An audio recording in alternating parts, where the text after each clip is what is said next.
Hello friends. अब हम उससे आगे आगे के टॉपिक हमारे स्टार्ट कर रहे हैं। देखिए, स्टैंडर्ड फॉर्म्स के बारे में बात कर रहे हैं। लीनियर पॉलिनोमियल की स्टैंडर्ड फॉर्म क्या होती है, क्वाड्रेटिक पॉलिनोमियल की स्टैंडर्ड फॉर्म क्या होती है, क्यूबिक पॉलिनोमियल की स्टैंडर्ड फॉर्म क्या होती है, इसके बारे में हम देखते हैं। इनसे ऑब्जेक्टिव टाइप के क्वेश्चन हमारे बन सकते हैं, 1 मार्क्स का क्वेश्चन बन सकता है। तो आइए देखिए, लीनियर पॉलिनोमियल्स की जो स्टैंडर्ड फॉर्म है उसे ax plus B, A X plus B जो है वो लीनियर पॉलिनोमियल की स्टैंडर्ड फॉर्म होती है। हम यहाँ पर लिख देते हैं P X is equals to, ठीक, हमने लिख दिया है P X is equals to A X plus B. तो ये क्या हो गई हमारी, ये लीनियर पॉलिनोमियल की स्टैंडर्ड फॉर्म हो गई है। अब अगर हम यहाँ पर बात करें तो A is not equal to zero, मतलब कि ए की वैल्यू कभी भी जीरो नहीं होगी। बी की वैल्यू जीरो हो सकती है लेकिन ए की वैल्यू जीरो नहीं होती है। फिर इसके बाद क्वाड्रेटिक पॉलिनोमियल की बात की जाए तो इसकी स्टैंडर्ड फॉर्म है, हम लिखेंगे P X is equals to, P X क्यों लिख रहे हैं, क्योंकि पॉलिनोमियल किस में है, वेरिएबल एक्स में है। तो A X square plus B X plus C, यहाँ पर भी A is not equal to zero होता है, मतलब कि ए की वैल्यू कभी भी जीरो नहीं होगी। आपका बी जीरो हो सकता है और सी भी जीरो हो सकता है।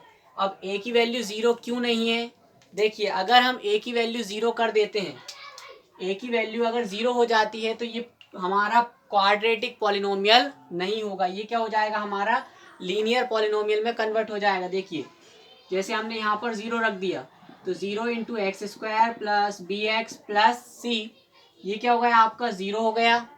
जीरो का इंटू एक्स स्क्वायर में किया तो क्या हो गया, जीरो हो गया। इसके बाद बी एक्स प्लस सी और बचा आपके पास बी एक्स प्लस सी, तो ये क्या हो गया हमारा, ये एक हमारा लीनियर पॉलिनोमियल हो गया। इसलिए कभी भी ए की वैल्यू जीरो नहीं होगी। अब बात करते हैं क्यूबिक पॉलिनोमियल के स्टैंडर्ड फॉर्म के बारे में। तो ये हो गया आपका A X cube plus B X square plus C X plus D, यहां पर भी क्या नहीं होगा, जीरो, यहां पर भी ए जीरो नहीं होगा, A is not equal to zero. क्यों, क्योंकि अगर ए जीरो हो जाएगा तो ये पूरी टर्म जीरो हो जाएगी। फिर हमारे पास क्या मिलेगा, फिर हमारे पास मिल जाएगा एक क्वाड्रेटिक पॉलिनोमियल। लेकिन हमें किसके बारे में बताना है, हमें क्यूबिक पॉलिनोमियल के बारे में बताना है। तो A is not equal to zero होगा। ये हो गए हमारे तीनों के स्टैंडर्ड फॉर्म के बारे में बात, इनसे 1 मार्क्स का क्वेश्चन बन जाता है। अब देखिए, टर्म्स के बारे में बात कर लेते हैं। यहीं पर इसमें इसमें कितनी टर्म्स है, यहाँ पर इसमें एक टर्म ये है और एक टर्म ये है। तो टर्म्स कितनी है यहाँ पर, टर्म्स इज इक्वल टू है आपकी यहाँ पर 2 है। यहाँ पर टर्म्स कितनी है, टर्म्स यहाँ पर है 3, 1 2 और 3। फिर इसके बाद यहाँ पर कितनी टर्म्स है, यहाँ पर आपकी टर्म्स हो गई 1 2 3 4, तो ये हो गई आपकी 4 टर्म्स। मतलब कि लीनियर पॉलिनोमियल में 2 टर्म्स होती हैं, क्वाड्रेटिक पॉलिनोमियल में 3 टर्म्स होंगी। इसके बाद क्यूबिक पॉलिनोमियल में कितनी टर्म्स हो जाएंगी, आपकी 4 टर्म्स हो जाएंगी। ठीक, ये हो गई हमारी इनकी स्टैंडर्ड फॉर्म के बारे में बात। अब हम अगले आगे चलते हैं। अब बात करते हैं हम कांस्टेंट पॉलिनोमियल। कांस्टेंट पॉलिनोमियल के बारे में बात की जाए तो आपके जितने भी सारे नंबर्स हैं वो सभी के सभी नंबर्स हमारे किस में आ जाएंगे, कांस्टेंट पॉलिनोमियल में हो जाएंगे। तो all numbers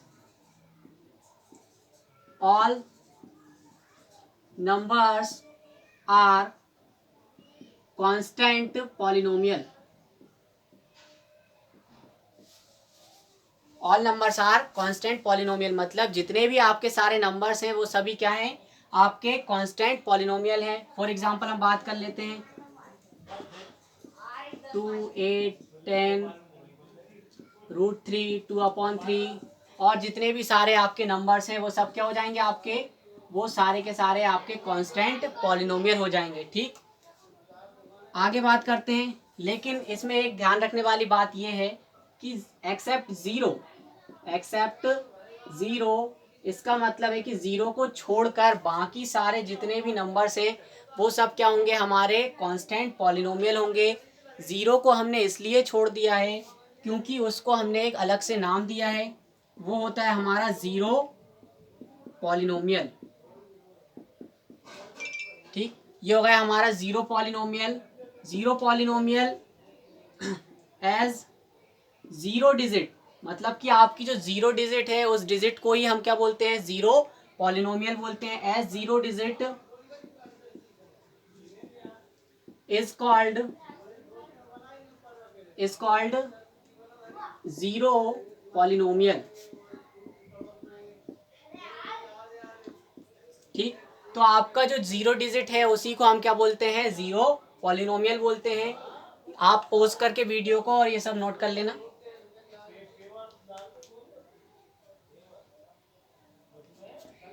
zeros of polynomial के बारे में अब हम बात करेंगे कि जीरोज ऑफ पॉलिनोमियल क्या होता है। ये हमारा जो चैप्टर है उसका एक इम्पॉर्टेंट टॉपिक में से है, इस पर क्वेश्चन आते ही हैं। ठीक, तो जीरोज ऑफ पॉलिनोमियल्स के बारे में बात की जाए तो यहाँ पर देखिए हम एक एग्जांपल लिखते हैं। पहले ये आपके पास लिखा हुआ है P X is equals to A X square plus B X plus सी।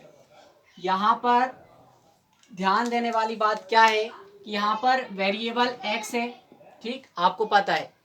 अब जीरोज ऑफ पॉलिनोमियल क्या होता है, जीरोज ऑफ पॉलिनोमियल जो है वो हमारे जो वेरिएबल है, हमारा ये वेरिएबल है, इस वेरिएबल की एक ऐसी वैल्यू होती है, इस वेरिएबल की एक ऐसी वैल्यू होगी जो कि इस पूरे पॉलिनोमियल को क्या कर देगी, जीरो कर देगी।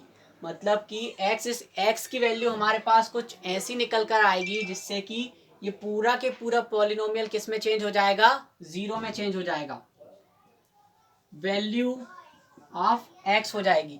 तो हम यहाँ पर बोल सकते हैं कि आ रियल नंबर मतलब कोई सा भी रियल नंबर हो सकता है। आ रियल नंबर के लिखो या फिर कोई सा भी लिख सकते हो आप। यहाँ पर हम रियल नंबर के बारे में बात कर रहे हैं तो आर लिख लेते हैं। A real number R is said to be zero of the polynomial, zero of the polynomial if क्या होगा, देखिए if P R is equals to zero. P R is equals to zero का मतलब क्या है कि आप यहाँ पर हमारे पास क्या लिखा था, पी एक्स लिखा था, अंदर क्या था, यहाँ पर एक्स था। एक्स की जगह आपको एक ऐसी वैल्यू पुट करना है, एक ऐसा रियल नंबर पुट करना है जिससे कि ये पूरा के पूरा पॉलिनोमियल किस में चेंज हो जाए, जीरो में चेंज हो जाए। तो इसके एग्जाम्पल से पहले हम देख लेते हैं एक छोटा सा एग्जाम्पल ताकि अच्छे से समझ में आए। देखिए एग्जाम्पल की बात की जाए आपसे तो हमने एग्जाम्पल देखा है कि लीनियर पॉलिनोमियल आप सभी जानते हैं कि ए एक्स प्लस बी होता है। ठीक, ए एक्स प्लस बी होता है। अब बात किसके बारे में की जा रही है, जीरोस के बारे में बात हो रही है। तो हम क्या करेंगे, लेट कर लेते हैं, let P X is equal to zero है। P X is equal to क्या लेट किया हमने, जीरो लेट किया। अब पी एक्स की वैल्यू आपके पास क्या है, पी एक्स की वैल्यू है आपके पास ए एक्स प्लस बी, मतलब कि आप पी एक्स की जगह इसको रख सकते हो। तो हम क्या करेंगे, पी एक्स की जगह इस वैल्यू को उठाकर रखेंगे। तो पी एक्स की जगह आप क्या लिखोगे, A X plus B is equal to zero. A X यही रहेगा, इस बी को आप यहाँ पर क्या कर दोगे, ट्रांसपोज कर दोगे, मतलब उसकी जगह को चेंज कर दोगे। तो जीरो और ये हो गया माइनस का बी। ठीक, अब यहाँ ध्यान दीजिए आप कि ए और एक्स जो है, यहाँ पर ए और एक्स जो है वो क्या है, मल्टीप्लाई में है। किस में लगे हुए हैं, वो मल्टीप्लाई में लगे हुए हैं। तो ये तो हो गया माइनस का बी, ये ए कहाँ जाएगा, डिवाइड में जाएगा। जब ए अपनी साइड चेंज करेगा, दूसरी साइड जाएगा तो वो किस में कन्वर्ट हो जाएगा, इनटू में है तो वो किस में चला जाएगा, डिवाइड में चला जाएगा। तो एक्स की आपके पास एक वैल्यू आई है बी अपॉन ए। अब इस वैल्यू को हम क्या करेंगे, हम इस इक्वेशन में रख कर देखेंगे। इक्वेशन फर्स्ट हो गई आपकी ये। अब हम क्या कर लेते हैं, फ्रॉम इक्वेशन फर्स्ट से बात करते हैं। From equation first, equation first क्या थी आपके पास कि P X is equals to A X plus B था। अब आपके पास x की एक वैल्यू निकल कर आई है माइनस बी अपॉन ए, तो हम x जहां जहां दिखेगा आपको, जहां जहां इसमें x है वहां वहां आप क्या लिखोगे, वहां आप लिखोगे माइनस बी अपॉन ए। तो p x की जगह क्या लिखोगे, minus B upon A is equals to A multiply by minus B upon A plus B. P minus B upon A is equal to, देखिए यहाँ पर a से a कैंसिल हो गया, क्या बचा आपके पास माइनस बी और plus B. P minus B upon A is equal to, minus B है और प्लस बी है, तो प्लस बी और माइनस बी आपस में क्या हो जाएंगे, कैंसिल आउट हो जाएंगे और रिजल्ट क्या मिलेगा आपको, 0 मिलेगा। तो देखिए हमने यहाँ पर क्या देखा कि x की एक ऐसी वैल्यू थी माइनस बी अपॉन ए जिसने इस पूरे पॉलिनोमियल को क्या कर दिया है, 0 कर दिया है। तो इसका मतलब क्या हुआ, इसका मतलब ये है कि हमारे पास x की जो वैल्यू माइनस बी अपॉन ए आई है, यही वैल्यू हमारी क्या है, 0 ऑफ दी पॉलिनोमियल है। यही वैल्यू क्या है, 0 ऑफ दी पॉलिनोमियल है। तो आप क्या लिखोगे, minus B upon A is the 0 of the polynomial px, polynomial px। तो बात समझ में आई आपको।